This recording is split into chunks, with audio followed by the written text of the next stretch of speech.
Hey everyone, Sonic Healy Gang here. Welcome back to the weekly recap. After a few boring weeks, this show has finally gotten really good again. I mean, really good. This week, we bid Jason goodbye for hopefully only 2 months. There was a ton of twists and turns leading to that, and they really stuck the landing. Before we begin, like and subscribe, or I'll throw you into the pit. We've only got one subject this week, so picking up where we left off, and indeed, Cullum has stabbed Marco. I mean, he stabbed the shit out of him. They said he stabbed him 7 times. And no kill shot, he just left him there lying on the ground to bleed out in the dark. Damn, man. That is brutal. Poor Marco. Even I felt bad for him, and I never really cared about this guy.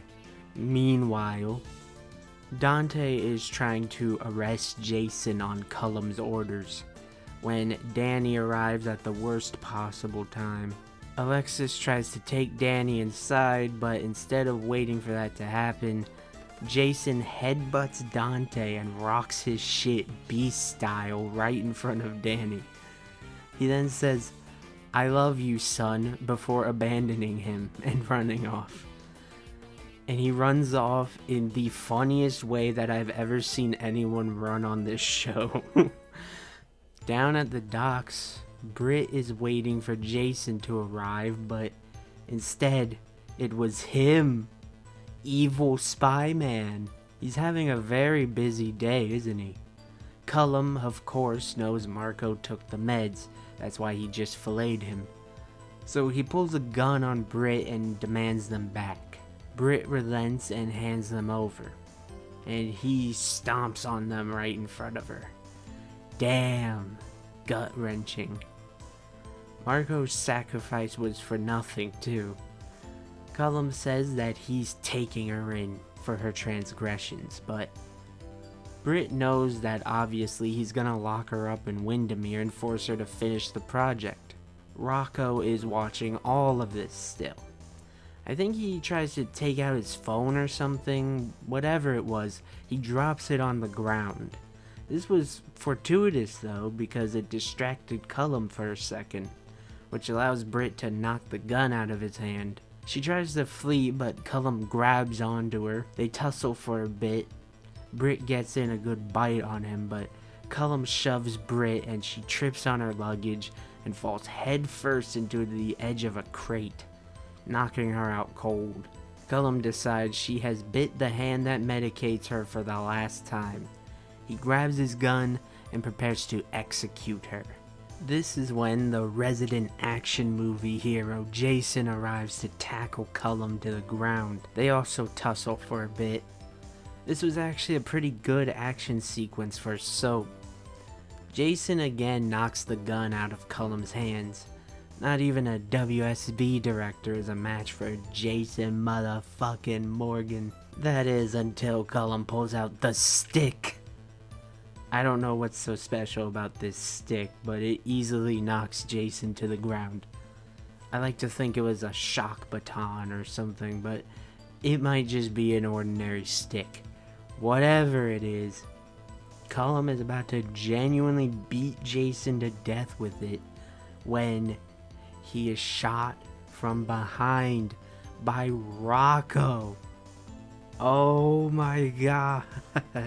This was the holy shit moment of the year so far. Rocco. Sweet little Rocco, the human equivalent of a baby deer. He shot a guy. He caught his first body.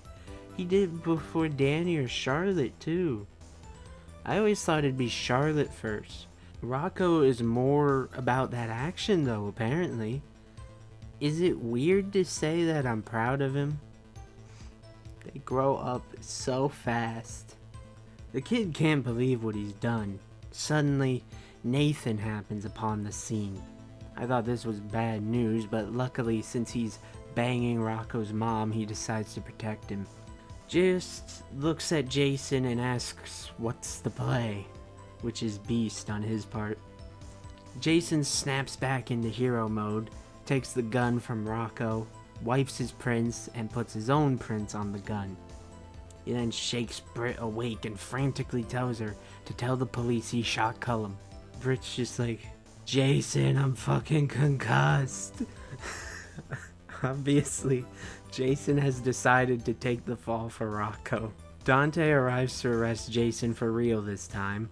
Nathan brings Rocco home to his mama, and both Britt and Cullum, who has not died, are taken to GH. Meanwhile, Alexis and Danny have gone to Alexis's office to try and get more information on Jason's arrest warrant, where they discover the grisly scene of Marco's stabbing. Marco has also not died yet, but things are not looking good for him. Alexis does what she can to keep him alive until the paramedics come and he too is taken to GH. After that, Danny decides to call his cousin girlfriend to slip away. He wants to do whatever he can to help Jason. To Danny, that means only one thing really: call Sonny. But Charlotte says no. Let's go call my papa instead. Okay, seems wrong to me, but what do I know? Valentine does have knowledge of the inner workings of the WSB, so Charlotte drives Danny to Carly's where they inform her and Valentine all about what's going on. Of course, Carly wants to do anything she can to help Jason, and Valentine agrees to help because he's just so smitten with her. He keeps it real though. He tells her this is gonna be very difficult. The WSB is gonna take Jason and try to throw him into the pit, never to be seen again. Their best bet is to get him where he's able to go on the run. Converging back at the hospital, Britt's head is fine, luckily for her, but she finds out that both Cullum and Marco have been taken in for surgery. Isaiah is operating on Marco, and Lucas is unwittingly trying to save the life of the man who stabbed the man he loves 7 times. Unfortunately, the worst case scenario happens here. Cullum survives. The devil never dies that easily. And Marco dies on the operating table. His wounds too severe to overcome. Goodbye, Marco. They did a really good job here making me care about his death. The scenes with Lucas and Sidwell afterwards were heartbreaking. I really enjoyed that Sidwell actually had a full ugly breakdown here and didn't just quietly seethe like a lot of guys do on this show after something devastating happens. Obviously, Sidwell is terrible and reprehensible, but is it crazy to say that I did still feel bad for him? I know many won't agree, but I did. Sidwell is convinced that Sonny must have done this, completely unaware that it was his partner in crime, and that Sonny is at home eating spaghetti. Jason stonewalls the police, as Jason does, despite Dante's pleas. They keep saying he may never see the light of day again because of this, but Jason refuses to speak without his lawyer. Today, his lawyer is Alexis, here at the request of Danny.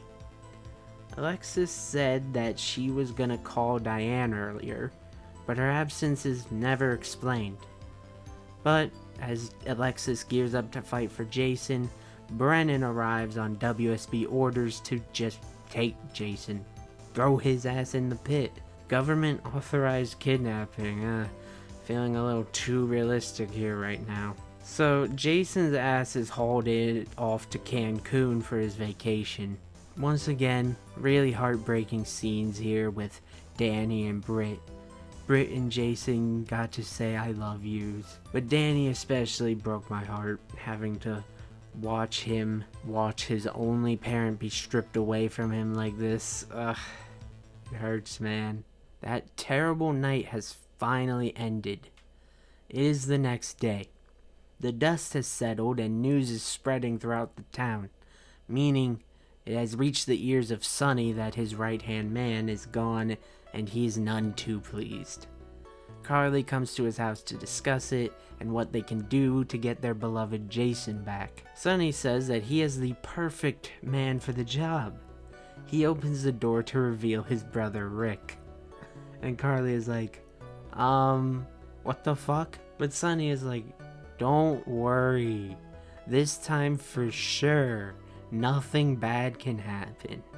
It only good can happen. And Carly is like, wow, it's your funeral. And she leaves. Rick and Sunny talk strategy, but unfortunately there really isn't that much Rick can do for Jason. But he will do what he can. In the meantime, with Sidwell going on the warpath and Cullum surviving, Sunny can't afford at this time to have the structure of his business collapse. He's gonna need a right-hand man. And right now, Sunny believes that Rick is that man. That Rick is the exact right kind of slime ball that could outmaneuver them. Rick agrees to help and they shake on it. Rick is really on the team now. Adela's baby boys are in action. I really hope this goes well, but you can't help but be nervous. This may be just what Rick was waiting for. But for now, I am so excited for the prospect of it possibly not being a scheme and that Rick is being genuine. Lulu gets Rocco to spill the beans on what exactly happened on the pier that night. Rocco confesses to his mom that it was him that shot Cullum. Rocco then asks what happened to Jason and Lulu tells him of the arrest. His brother's dad going to super ultra max prison for him only piles on to his guilty conscience. But Lulu stresses to Rocco that he can never tell anyone but her about this. Oh, so now the truth won't set you free, huh, Lulu? Interesting. But come on, look at this kid. When Charlotte came home and started telling him about what Danny went through, it looked like he was having a panic attack. He is gonna sing like a bird. It won't take long. Before we get to the final scenes of the week, though, I would like to say that the prestigious Healy Gang Performer of the Week award goes to Finn Carr, who plays Rocco. Several great performances from him this week. He's an extremely talented young man. He's the youngest to receive this great honor. And let me tell you, it was not easy picking a winner this week. There were 8 different people who were contenders. The entire cast was on another level this week. So, Danny, Alexis, Marco, Lucas, Sidwell, Dante, Lulu, Nathan, Jason, Britt, Cullum. A round of applause for all of the actors behind those characters is in order as well. But this week, the youngster takes the cake. Congratulations. To cap off the week, Cullum has indeed survived, but he is laid up in the ICU unconscious. It stands to reason that if someone had the guts, they could get in there and finish the job. And if that someone were a doctor at the hospital, it would make that even easier. At least, that is the thought process of one Agent Jax, or Kim Possible as we like to call her. Basically, Joss walks into Britt's office, says that Jason trusted both of us, so we have to trust each other now. We're all that's left now. And then tells her to go kill Cullum. Well, alright then. And Britt does just that. She goes to kill Cullum. Unfortunately, she's stopped by Lulu. Lulu came to the hospital because Rocco wanted to know if Cullum was going to survive. But her timing could not be worse. She pretty much drags Britt out of the room to question her. Joss, watching from the shadows, sees this and decides, fine, I'll do it myself. So she goes into Cullum's room. No disguise or anything, just walks in and she prepares to kill him. Why doesn't he have guards or something? Anyways, She too is thwarted, but Josh is thwarted by Cullum snapping his eyes open to look at her like the freak monster horror movie villain that he is. And that is the moment we are left on. Oh my god, man. What a week. This was it, man. These weeks are the reason you watch this show. So good. So good. The whole thing. I would go as far as to say that Tuesday in particular was a perfect episode of this show. The whole cast really locked in. It was dramatic. It was emotional. It was what you watch this show to see. It made the last 3 weeks feel worth it. I truly do love this show. Thank you all so much for watching this video. If you liked it, then like, comment, and subscribe. I hope you all have a nice day.